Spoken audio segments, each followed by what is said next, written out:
Firstly, are you okay? Yeah, a little bit stiff, but my neck is a bit, took a bit of a whack on the head. I'm sorry. It looked like you gave him space heading into that corner. You'd fought really well to put yourself in it at that point. You came out, looked like you got ahead.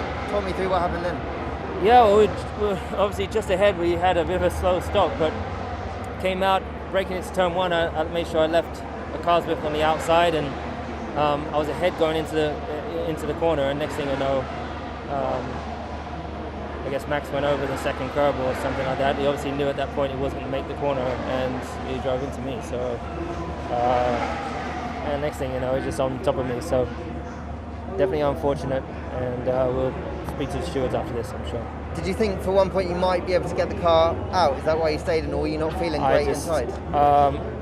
I wasn't feeling great, but I was just hopeful to get the car going, but the car was destroyed, so it wouldn't have made any difference anyways. But yeah.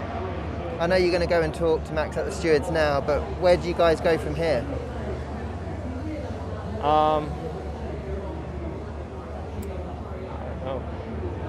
don't know really.